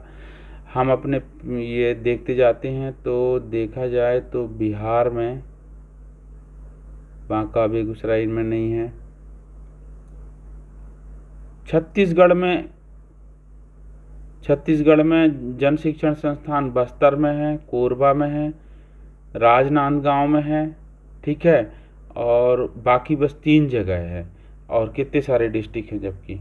और झारखंड में तो जन शिक्षण संस्थान खूब सारे होना चाहिए था, जबकि वो सिर्फ हजारीबाग में है झारखंड में और रांची में। बताइए झारखंड में कितने सारे जिला हैं, आकांक्षी जिला हैं और नक्सलवादी प्रभावित हैं, लेकिन सिर्फ 2 जन शिक्षण संस्थान थे वहाँ पे। आज के टाइम में 293 जन शिक्षण संस्थान है। पहले तो शायद कम थे उस समय, लेकिन 13 जन शिक्षण संस्थान और खुले थे। जब उन पे हम उस पर डिस्कशन करेंगे तो आएगा। तो मध्य प्रदेश में चलते हैं। अब हम आ गए मध्य प्रदेश में। तो मध्य प्रदेश के बड़वानी में जन शिक्षण संस्थान नहीं है भाई साहब। और ये छतरपुर में जन शिक्षण संस्थान है, दमोह में जन शिक्षण संस्थान है, गुना में है जन शिक्षण संस्थान, खंडवा में है जन शिक्षण संस्थान, राजगढ़ में है जन शिक्षण संस्थान है, लेकिन अभी काम में नहीं चल रहा है, बंद पड़ा है। सिंगरौली का नहीं है और विदिशा में नहीं है। ये 2 जिला में नहीं है, 1 जिला में वर्क में नहीं है। इस प्रकार से ये पूरा डाटा हमको देखने को मिलता है कि कहाँ पॉलिटेक्निक कॉलेज हैं, कहाँ नहीं है, कहाँ जन शिक्षण संस्थान हैं, कहाँ नहीं हैं। तो ये जो हमने आज इसमें समझा कि आकांक्षी जिला में कहाँ क्या करना चाहिए था, कितना और खर्चा करना है, कहाँ क्या लगाना है, उनकी आबादी के साथ, रेशो के साथ, ये पूरा डाटा आपके स्टडी के लिए ये बहुत शानदार एक मटेरियल के रूप में मिला, जिस पे हमने डिस्कस किया। अब हम दूसरे इसी के प्रोग्राम पे जाते हैं। अब आकांक्षी जिला में आपने इसी में एक शब्द पढ़ा था ना, स्कीम ऑफ पॉलिटेक्निक, CDTP। तो ये क्या है? कम्युनिटी डेवलपमेंट थ्रू, ये community development through scheme of polytechnic under skill India mission. तो ये स्कीम जो थी ये मिनिस्ट्री ऑफ एजुकेशन की स्कीम थी एक्चुअली, लेकिन ये स्कीम को मिनिस्ट्री ऑफ एजुकेशन से 2005 जुलाई 2017 को ministry of skill development and entrepreneurship में ट्रांसफ़र कर दिया गया। और ये इम्प्लीमेंटेशन के लिए मिनिस्ट्री ऑफ स्किल डेवलपमेंट में आने के बाद इसको DGT में ट्रांसफ़र कर दिया गया। लगभग उसके 10 माह, कितने माह की 10 माह, है ना, नहीं, जुलाई, और जुलाई चला जाएगा 12-14 महीने के बाद ये DGT को आ जाता है। कौन सी स्कीम? ये कम्युनिटी पॉलिटेक्निक की स्कीम। तो ये कम्युनिटी पॉलिटेक्निक की स्कीम क्या है? ये 4000 करोड़ का एक प्रोजेक्ट प्लान है कि जिसमें किन किन स्टेट में कितने पॉलिटेक्निक कम्युनिटी के नाम से, कम्युनिटी पॉलिटेक्निक के नाम से खोला जाए। अब आपको इसके की पॉइंट हम बता देना चाहते हैं कि इसके की पॉइंट क्या थे। तो याद रखिएगा कि जो स्टेट गवर्नमेंट है वो 295 पॉलिटेक्निक जो है उनको बनाने के लिए, ठीक है, सॉरी, स्टेट गवर्नमेंट जो अपने यहाँ के 295 ऐसे पॉलिटेक्निक है जिनमें किसी भी प्रकार के स्किलिंग स्कीम नहीं चल रही है, उनको उनको इस स्कीम पे लेके आना है। दूसरा पॉइंट ये था कि जो नई पॉलिटेक्निक खोलना है तो 12.3 करोड़ रुपया पर माने स्टेट को देना है। स्टेट बिल्डिंग ज़मीन प्रोवाइड कराएंगे और अपने से भी कुछ फंड लगा के और बिल्डिंग क्रिएट करेंगे। State government will provide land as per ICET norm. State government ज़मीन देंगे और 12.3 करोड़ पर पॉलिटेक्निक के हिसाब से उनको पैसा दिया जाएगा DGT के द्वारा सेंट्रल गवर्नमेंट से, ताकि वहाँ पॉलिटेक्निक खड़े किया जा सके। और एक बात और है कि वहाँ महिलाओं के हॉस्टल बनाने के लिए 1 करोड़ रुपया, ठीक है, जो government of India assist of 1 crore for women for some selected polytechnic. कुछ ऐसे पॉलिटेक्निक हैं जिनको यदि महिला पॉलिटेक्निक के रूप में कन्वर्ट किया जाए तो 1 करोड़ और देंगे, या उनके लिए स्पेशल पर्पज वहाँ पे व्हीकल ऐसा कुछ क्रिएट किया जाए। दूसरी बात, 500 जो पॉलिटेक्निक है उनको कम्युनिटी पॉलिटेक्निक के रूप में कन्वर्ट करने के लिए जो मशीनरी ढांचा है उसको बदलने के लिए 2 करोड़ पर पॉलिटेक्निक के हिसाब से पैसा वहां उनको दिया जाएगा। और CDTP कम्युनिटी डेवलपमेंट जो पॉलिटेक्निक है, थोड़ा सा इसको मैं अच्छा स्लो मोशन में बिंदुवार डिस्कस करता हूँ। देखो, सबसे पहला बात तो ये समझना है हमको कि भारत सरकार ने जो DGT को ये MSDE ने जो काम दिए हैं कम्युनिटी पॉलिटेक्निक के लिए, उसके लिए पहला बिंदु ये है कि 295 नए ऐसे पॉलिटेक्निक का कॉलेज बनाना है, ऐसे ज़िलों में बनाना है जहाँ पर कोई भी स्किलिंग प्रोग्राम के लिए पॉलिटेक्निक नहीं थे। नंबर 2 बिंदु पर डिस्कशन करना है तो राज्य सरकार स्थान निर्धारित करेगी, स्थान का अरेंजमेंट करेगी और केंद्र सरकार वहाँ पॉलिटेक्निक खड़े करने के लिए 12.30 करोड़ वहाँ केंद्र सरकार के द्वारा राज्य सरकार को दिया जाएगा। ये क्लियर हुआ।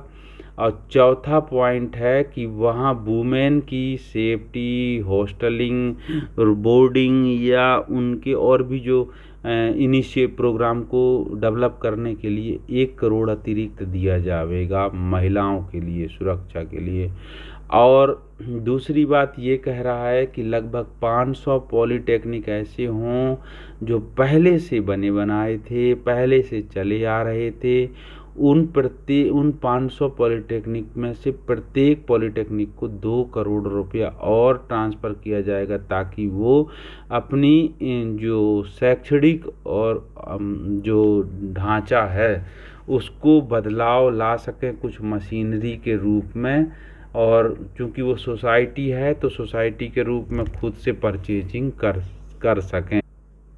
और इसी कारण से भी आपको बता दें, बहुत सारे पॉलिटेक्निक को सोसाइटी रन कर रही हैं ऐसे ही स्कीम के कारण। और 7वां बिंदु है कि पॉलिटेक्निक कम्युनिटी पॉलिटेक्निक के रूप में इस प्रकार से विकसित किया जाए, इसके लिए 19.72 करोड़ पर पॉलिटेक्निक को भी इसमें रिकरिंग ग्रांट के बेस पे दिया जाए कि वो कम्युनिटी पॉलिटेक्निक के रूप में हो, जहाँ फ्री ऑफ कास्ट सबको ट्रेनिंग मिल सके, जिसमें कोई एज लिमिट ना हो, डाउन ट्रोडन पीपुल के लोगों को उसमें ट्रेनिंग दिया जा सके, सेल्फ एम्प्लॉयमेंट स्वरोजगार के रूप में, वेज एम्प्लॉयमेंट के रूप में। तो इसमें कहाँ कहाँ कितने पॉलिटेक्निक थे, तो इसमें अब भी हमने लिस्ट देखा था, तो वो लिस्ट के अनुसार आप देखिएगा तो कौन कौन पॉलिटेक्निक चुने गए थे कम्युनिटी पॉलिटेक्निक के रूप में। तो आसाम देखिए, आसाम में एक पॉलिटेक्निक को 19 करोड़ के साथ कम्युनिटी पॉलिटेक्निक के रूप में, बिहार में 3, छत्तीसगढ़ में 1 नहीं 2, और चंडीगढ़ में 1, छत्तीसगढ़ में 2, और गोवा में 1, गुजरात में 4, हरियाणा में 3, हिमाचल प्रदेश में 1 पॉलिटेक्निक, जम्मू कश्मीर का 2, झारखंड का 1, और कर्नाटक के 2, केरलम के 2, और मध्य प्रदेश के 3 पॉलिटेक्निक को चुना गया था किसी स्कीम के लिए, ताकि वो जो 3 पॉलिटेक्निक हैं उनमें कम्युनिटी पॉलिटेक्निक के रूप में उसको डेवलप किया जा सके। एक कला निकेतन मेरा प्यारा जबलपुर मेरा प्यारा कॉलेज, और एक है एसवी पोप जो पॉलिटेक्निक कॉलेज भोपाल है, और वुमेन पॉलिटेक्निक कॉलेज ग्वालियर। ये 3 कॉलेजों को चुना गया था जिनमें 19 करोड़ के खर्चा से, माने इसमें तो लिखा है कि जो पॉलिटेक्निक में 19 करोड़, कम्युनिटी पॉलिटेक्निक के साथ साथ जो 11.5 करोड़ रुपया का टोटल इन सभी में पीडब्ल्यूडी की सीट के लिए भी 5% रिजर्वेशन के लिए 11 करोड़ रुपया और दिया गया था, अर्थात 15 लाख पर पॉलिटेक्निक के रेट से, याद रखना। और उत्तर प्रदेश के 2, उत्तराखंड के 1 और वेस्ट बंगाल के 3 पॉलिटेक्निक इसमें चयन किए गए थे।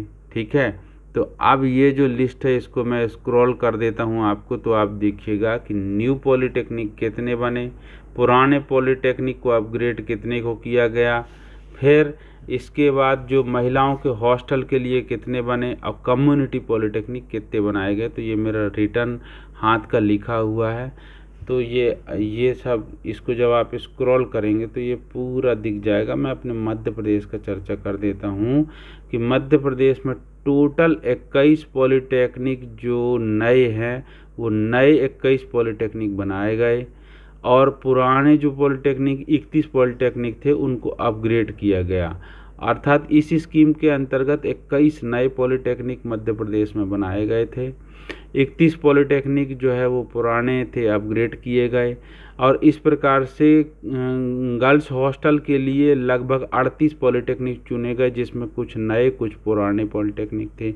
अब कम्युनिटी डेवलपमेंट प्लान के अंतर्गत याद रखिएगा कि 21 पॉलिटेक्निक को इसमें लिया गया था, और टोटल इसमें जो दिया गया वो 266 लाख, अर्थात नहीं, ये लगभग 2 करोड़, ये 400 करोड़ में था ना, तो नहीं 26 करोड़ का इसमें दिया गया था, ये मिलियन में, ये 26 करोड़ दिया गया था इस प्रोग्राम के लिए।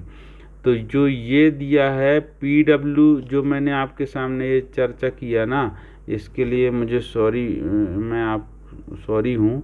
ये जो पॉलिटेक्निकों का मैं नाम बताया ना, ये पॉलिटेक्निक कम्युनिटी के साथ साथ पीडब्ल्यूडी के सीट के लिए थे, जो मध्य प्रदेश में 3 जो पॉलिटेक्निक होते हैं, कला निकेतन, एसवी भोपाल और वुमेन ग्वालियर।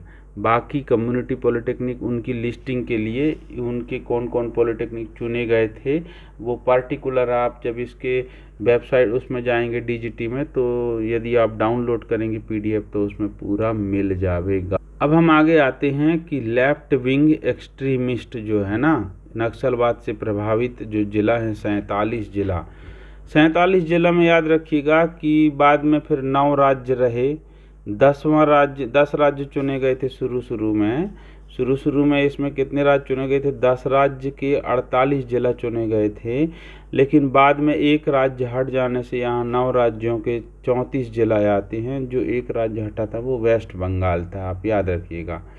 तो इस प्रकार से देखा जाए तो इसमें 75% सेंट्रल गवर्नमेंट का फंड और 25% स्टेट गवर्नमेंट का फंड मिला के नक्सल वादी वाले ज़िलों में ये 21 मार्च 2024 तक के लिए ये जो है लेफ्ट विंग स्किल डेवलपमेंट का प्रोग्राम इन डिस्ट्रिक्ट में इस डिस्ट्रिक्ट में चलाने के लिए टोटल 401 करोड़ का एक प्रोग्राम बनाया गया था। इसका उद्देश्य क्या था? Scheme envisages creation of skill development infrastructure closer to people of left wing extremist, यानी जो नक्सलवादी क्षेत्र है वहाँ पर एक स्किल डेवलपमेंट का स्ट्रक्चर तैयार करने के लिए ये स्कीम का नाम था। ठीक है। अब इसकी जब आप आगे जाते हो कि 9 स्टेट में क्या किया गया था स्किल डेवलपमेंट के लिए, तो 68 जो है ना, सुनिएगा, 68 एसडीसी खोले गए थे 34 डिस्ट्रिक्ट में। ठीक है, एसडीसी खोले गए थे उस समय। कब? अब तो एसडीसी बंद हो गया, एसडीसी का पूरा सामान नोडल आईटीआई में आके जमा हो गया है। और पर डिस्ट्रिक्ट के अनुसार कम से कम 2 एसडीसी खोले गए थे लेफ्ट विंग नक्सलवादी क्षेत्र में। ठीक है, तो इसके लिए 50 लाख पर एसडीसी के आधार पे 196.96 करोड़ रुपए का टोटल बजट निर्धारित किया गया था। ठीक है, अब इसमें देखा जाए तो किस प्रकार से था, तो 20 आईटीआई को भी वहाँ पर बनाया गया था 5.32 करोड़ पर आईटीआई के रेट से, तो 20 आईटीआई का भी उसमें खर्चा गया। 14 आईटीआई जो थे उनको माने कुछ डिस्ट्रिक्ट में 20 माने जो है, जो इसको आप देखेंगे टोटल कितने हैं, 34 जिला। अब आप समझिएगा, ये 34 जिला होते हैं, तो 34 जिला में से 20 जिला में जहां आईटीआई खोले गए उसका रेट था 5.32, लगभग 1 या 2 ट्रेड के लिए। जहां और ट्रेड बढ़ाए गए तो ऐसे कितने थे, 14 जगह 14 आईटीआई थे जहां पे ऑलरेडी मतलब या तो अपडेट किया गया था या वहाँ के कोर्स भी बढ़ाए गए थे।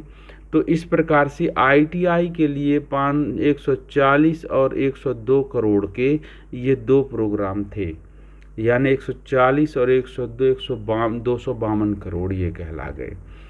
ठीक है, अब आते हैं कहाँ पे कि 68 एसडीसी भी खोले गए थे 50 लाख पर एसडीसी के हिसाब से।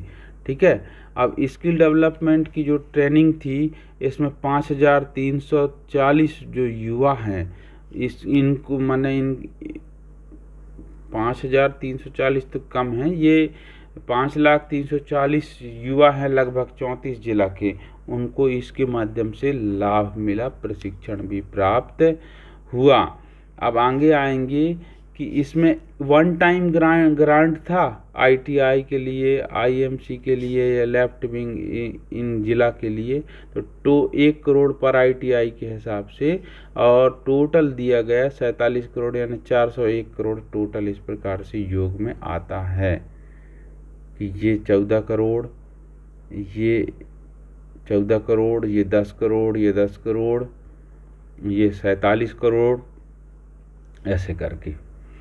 अब इसमें जो स्टेट वाइज देखा जाए तो कौन से स्टेट हैं कि कौन कौन से डिस्ट्रिक्ट हैं जहां पर एसडीसी भी खोला गया और आईटीआई को या तो अपग्रेड किया गया या आईटीआई खोला गया। जैसे तेलंगाना में देखो, तेलंगाना में कितने डिस्ट्रिक्ट थे लेफ्ट विंग के, 1 थे खम्मन, तो 1 एसडीसी खोला। बिहार के 6 थे, जमुई, गया, औरंगाबाद, इन सब का नाम हम पढ़ चुके हैं। छत्तीसगढ़ के 7, झारखंड के 10 जिला और मध्य प्रदेश का 1 जिला बालाघाट, याद रखिएगा। तो वहाँ पर मध्य प्रदेश का 1 जिला जो बालाघाट है, वहाँ पे एक पाल डोंगरी है, वो आज भी पाल डोंगरी की आईटीआई जो है ना मध्य प्रदेश की, वो नक्सलवादी प्रभावित आईटीआई है। और महाराष्ट्र में गढ़चिरौली और गोंदिया, और उड़ीसा का ये 5 डिस्ट्रिक्ट हो गया, उत्तर प्रदेश का 1 जिला सोनभद्रा, और वेस्ट बंगाल का 1 जिला पश्चिमी मिदनापुर, तो ये पश्चिमी मिदनापुर है। तो इस प्रकार से जब हम ये डाटा को देखते हैं तो ये होता है क्या, 47 डिस्ट्रिक्ट में एसडीसी खोले गए, आप याद रखिएगा, माने 47 नहीं, 9 स्टेट के 34 डिस्ट्रिक्ट में एसडीसी खोले गए। ठीक है, तो पर डिस्ट्रिक्ट में 2 एसडीसी खोले गए। क्या क्या किया गया, तो सबसे पहले तो आप याद रखिएगा कि 34 जिला शामिल थे 9 स्टेट में, और प्रत्येक जिला में 2 एसडीसी खोले गए थे, पहली बात। दूसरी बात, हर जिला में एक आईटीआई अवश्य खोला गया था। तो कौन से प्लान के तहत, तो 20 आईटीआई ऐसे थे जो मिनी आईटीआई के रूप में भी खोले गए थे। वो 5.32 करोड़ पर आईटीआई के रूप से वहाँ बजटिंग की गई थी। ठीक है, तो 5 दूनी 10 यानी 140 करोड़ 20 आईटीआई का लगाओगे तो 140 करोड़ ये चला जाता है टोटल। ठीक है, और एसडीसी का खर्चा 50 लाख पर आईटीआई के हिसाब से लगाओगे तो 68 जो है का 68 एसडीसी का 34 करोड़ तो डायरेक्ट ये हो जाता है।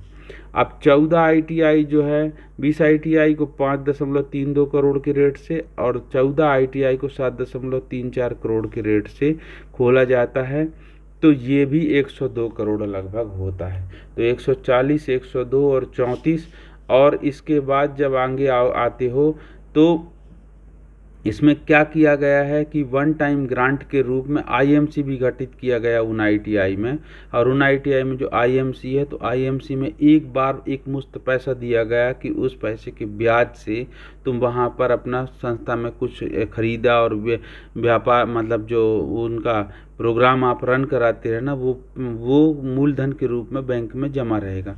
तो 1 करोड़ प्रति आईटीआई के रूप में देख करके 47 करोड़ रुपये, 47 आईटीआई मतलब 34 करोड़ रुपये, कुछ पैसा बचा तो वो रिटर्न हो गया, तो 34 करोड़ रुपये वो भी डिपॉजिट किए गए। तो 35 दूनी 70 वो, और 140 281, और 281 और 102 वो, तो ये कहला गया कि 382 करोड़, टोटल 401 करोड़ में 382 करोड़ रुपए के बजट का टोटल प्रोग्राम था लेफ्ट विंग एक्सट्रीमिस्ट का। अभी आपने जब एस्पायरेशनल डिस्ट्रिक्ट प्रोग्राम में देखा होगा तो उसमें एस्पायरेशनल डिस्ट्रिक्ट प्रोग्राम में आपने ये भी देखा होगा कि लेफ्ट विंग एक्सट्रीमिस्ट जो डिस्ट्रिक्ट हैं वामपंथ के, उनकी फंडिंग अलग थी, और जो पूर्वोत्तर राज्यों में फंडिंग के आईटीआई अपग्रेडेशन के लिए, अर्थात वहाँ जहाँ कौशल केंद्र नहीं थे वहाँ पर एस्पायरेशनल डिस्ट्रिक्ट के रूप में जो डेवलप करने के लिए वहाँ पर दूसरे तरीके से फंड दिया गया जो डीजीटी के अंतर्गत था, तो उस फंड का स्कीम था ईएसडीआई। और जो जितने बाकी इन दोनों को छोड़ करके जितने जिला और बस्ते हैं उनमें संकल्प स्कीम के द्वारा फंडिंग किया गया था। तो हम ईएसडीआई पे भी अंत में अब चर्चा करना चाहते हैं। संकल्प की फंडिंग के बारे में हम संकल्प में चैप्टर में चर्चा कर चुके थे, तो जो वामपंथ के हैं अब भी चर्चा की है उन जिलों को छोड़ करके, और नॉर्थ ईस्ट के सभी जिलों को छोड़ करके जो आकांक्षी जिला हैं, क्योंकि नॉर्थ ईस्ट में सभी जिलों में ये ईएसडीआई स्कीम के अंतर्गत स्किल डेवलपमेंट की माने स्किलिंग के प्रोग्राम को रन कराया गया था। तो इस पे चर्चा करते हैं। क्या है कि enhancing skills development infrastructure in north eastern state. तो ये जो पूर्वोत्तर राज्य हैं मध्य प्रदेश भारत के, तो भारत के जो ये पूर्वोत्तर राज्य हैं इनमें स्किल डेवलपमेंट के विकास के लिए ईएसडीआई प्रोग्राम लॉन्च किया गया था। ये भी एस्पायरेशनल डिस्ट्रिक्ट के अंतर्गत क्लासिफाइड सेग्रीगेटेड प्रोग्राम था। कम्युनिटी पॉलिटेक्निक भी उसी के अंतर्गत था, लेफ्ट विंग की आईटीआई भी उसी के अंतर्गत थे, एसडीसी भी उसी के अंतर्गत थे। किसके अंतर्गत? आकांक्षी जिला के प्रोग्राम के अंतर्गत।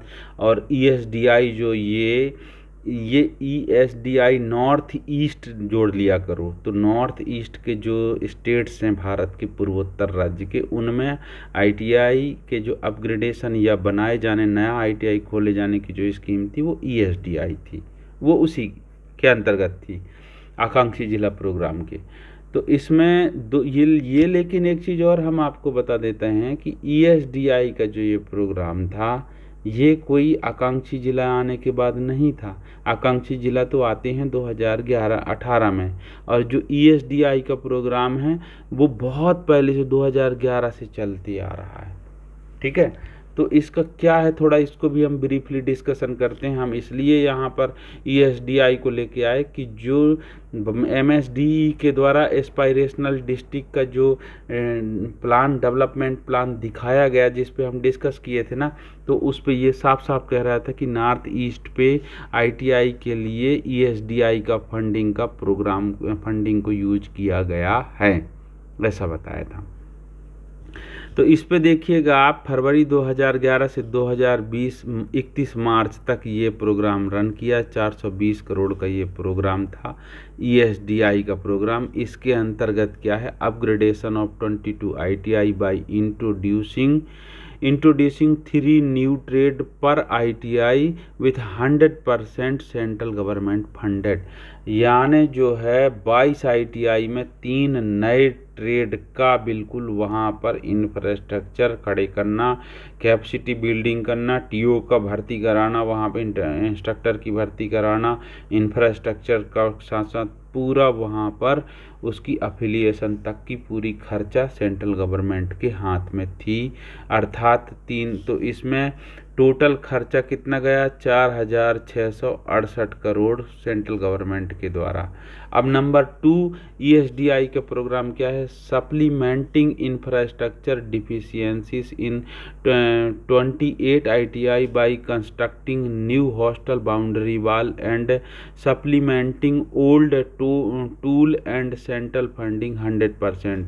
यानी जो 28 पुराने ITI थे जो ऑलरेडी उस जगह चल रहे थे नॉर्थ ईस्ट में, उनके टूल्स, इक्विपमेंट, मशीनरी को चेंज किया गया। बिल्डिंग, बाउंड्री वाल, वहाँ जो रेनोवेशन करने का जो प्रोग्राम था, जो अपग्रेडेशन करने का था, वो काम भी किया गया। इसके लिए 1.91 करोड़ रुपया पर ITI के हिसाब से टोटल जो इस पे कह रहा है कि 3,960 लाख यानी 39 करोड़, लगभग 40 करोड़ रुपये सेंट्रल गवर्नमेंट के द्वारा दिया गया। और मैं अभी ऊपर पढ़ दिया था, ये 4,668 करोड़ नहीं है, वो लाख है। 4,668.18 लाख यानी 46 करोड़ रुपया ये 22 ITI को, अर्थात लगभग 2.19 करोड़ पर ITI के हिसाब से 22 करोड़ वहाँ दिया गया। और 28 नए ITI, मतलब जो है नए ट्रेड खोलने के लिए 22 ITI में, और 28 ITI में हॉस्टल बनाने के लिए, बिल्डिंग रिनोवेट करने के लिए, टूल्स बदलने के लिए 1.91 करोड़ पर ITI के रेट से टोटल 28 ITIयों के लिए सेंट्रल गवर्नमेंट के द्वारा फंडिंग दिया गया। अब इसके बाद कह रहा है कि establishment of 34 new ITI in 8 north eastern state with 90% central and 10% state funded scheme. तो ESDI के तीसरा बिंदु को आप ध्यान रखिएगा कि केंद्र सरकार से 90% पैसा और स्टेट गवर्नमेंट नॉर्थ ईस्ट के उनके द्वारा 10% फंडिंग का पैसा लगा, और इस प्रकार से 34 नए ITI खोले गए 8 राज्यों में पूर्वोत्तर के। तो केंद्र सरकार के तरफ से या उन सबके मिला के टोटल कितना पड़ा, तो 9.50 करोड़ पर ITI के हिसाब से, जो ये 9.50 करोड़ है, 9.50 करोड़ पर ITI के हिसाब से 3,000, मतलब ये 32 करोड़ टोटल, 34 ये कहलाएगा 323 करोड़। कितना, 323 करोड़ 34 ITI बनाने के लिए 8 राज्यों, पूर्वोत्तर राज्यों के 34 ITI के लिए 9.50 यानी लगभग 10 करोड़ पर ITI। तो 34 के लिए 9.50 माने 323 करोड़ रुपया केंद्र सरकार के द्वारा प्रदान किया गया इस स्कीम के अंतर्गत। अब special purpose memorandum of understanding of internal monitoring and find excellence in implementation fund by government of India will 100%। तो ये कमिटमेंट फ्रॉम स्टेट गवर्नमेंट। अब देखिए इस शब्द को समझिए कि 90% नई ITI बनाने के लिए, 34 ITI खोलने के लिए 90% केंद्र सरकार ने पैसा दिया, 10% उन राज्य सरकारों ने लगाया है पूर्वोत्तर के राज्यों को। लेकिन उनको एक एश्योरेंस लिया गया कि यदि आप बहुत अच्छा करोगे मेहनत और इनको रन कराओगे तो आपके जो ये 10% लगे हैं वो केंद्र सरकार आपको वापस कर देगी। ये इसके तहत चुने गए थे। तो अब आप देख लेंगे कि अरुणाचल प्रदेश में नए 9 ITI खोले गए, आसाम के 5 नए ITI खोले गए, मणिपुर के 4, मेघालय में 3, मिजोरम में 3, नागालैंड में 4, सिक्किम में 4, त्रिपुरा में 3। इस प्रकार से ये 34 ITI हैं और इन ITIयों के नाम भी हैं, देख लीजिएगा। अरुणाचल प्रदेश में कुरुंग, कुमे, वेस्ट तंग और न्यू सोंगली, मानीपोलाइंट, ये बहुत सा अजीब अजीब नाम हैं। तो आप तो मैं स्क्रॉल कर रहा हूँ, आप रोक के बढ़िया लिख लीजिएगा या इसकी वेबसाइट में। आसाम के तो नाम बता सकते हैं हम, देखो नालबारी और बोंगाईगांव, जोरहाट और तिनसुकिया और सोनितपुर, ये नाम थे। तो इस प्रकार मैं थोड़ा हल्का आपके सामने स्क्रॉल कर रहा हूँ, आप इसको देख, पढ़ ही देता हूँ यार, छोड़ो। अरुणाचल प्रदेश के देखो, अरुणाचल प्रदेश में क्या है, कुरुंग है, इसको हाईलाइट भी करते चलते हैं। हाँ, तो कुरुंग है, कुमे है और वेस्ट स्तरंग है, फिर न्यू सोंगली है, फिर मणिपोलैंथ है, फिर कानुबाली है और माईपोंग है, नामसुई है, ईस्ट केमांग है और तवांग है।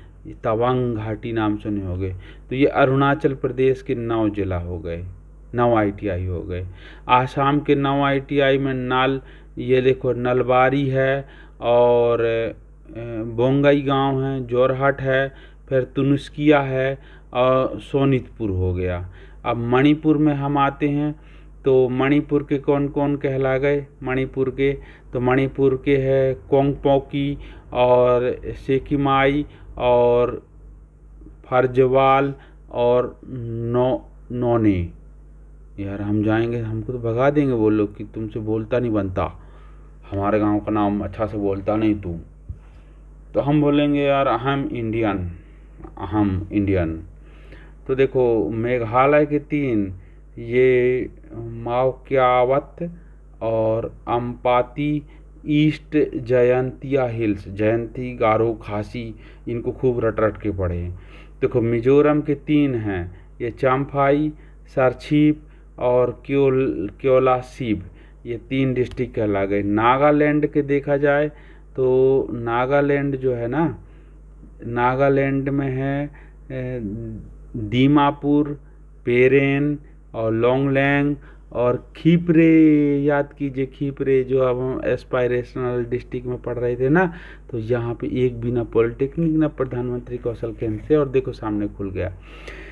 सिक्किम के 3 जिला, कैवजिंग और सोक्याथांग और वेस्ट सिक्किम। त्रिपुरा के 3 जिला, फिर गांधाछेरा और कांछापुर और शांतिर बाजार।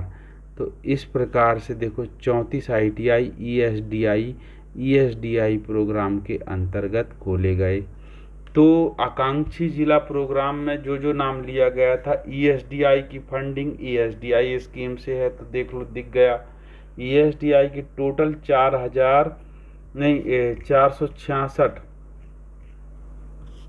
ये 420 करोड़ का प्रोजेक्ट था ESDI का, जिसमें 22 ITIयों में 3 नए ट्रेड खोले गए, उसके खर्चा 46 करोड़ के पर टोटल आया। और 28 ITI जो थे उन पे हॉस्टल भी बनाया गया, इंफ्रास्ट्रक्चर चेंज किया गया, टूल किट चेंज किया गया, तो उसके खर्चा आए 39 करोड़। और 34 नई ITI खोली गई, सेंट्रल गवर्नमेंट ने 90% पैसा दिया, तो उसके 332 करोड़ हो गए। तो इस प्रकार से ये टोटल प्रोजेक्ट था 420 करोड़ का।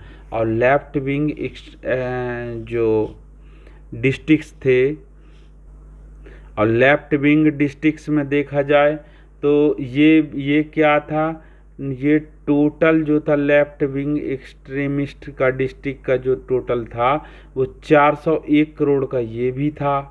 तो इन दोनों की बजटिंग अलग थी। और बाकी के जो डिस्ट्रिक्ट बचते हैं जो नीति आयोग के द्वारा हैं और अदर पूल मिनिस्ट्री के द्वारा थे, उन सब जगह संकल्प के द्वारा फंडिंग की गई थी। तो इस प्रकार से हमने पॉलिटेक्निक को देखा, कम्युनिटी पॉलिटेक्निक को देखा, एस्पायरेशनल डिस्ट्रिक्ट के अंतर्गत लेफ्ट विंग को भी देखा, ESDI को भी देखा। तो ये पूरी प्रोग्राम आज की जो हमने स्किल डेवलपमेंट मिशन के बारे में चर्चा की है, ये कैसा लगा मित्रों। अब हम वीडियो को यहीं क्लोज करेंगे। देखिएगा, बताइएगा कि कैसा लगा, और उम्मीद करूँगा कि आगे आपसे फिर इस तरीके से माता रानी की आशीर्वाद बना रहे, मिलते रहेंगे हम लोग।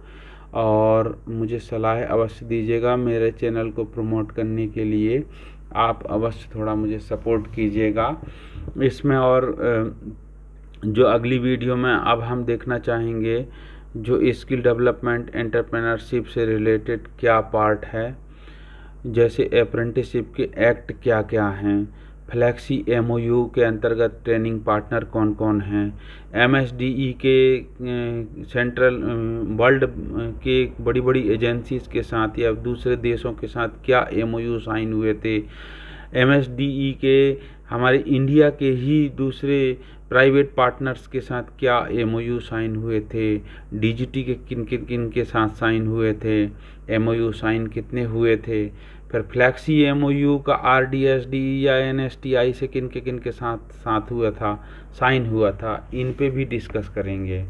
तो जो जैसा माहौल बनता जाए मित्रों, होता जाएगा। बोलो जय जगन्नाथ।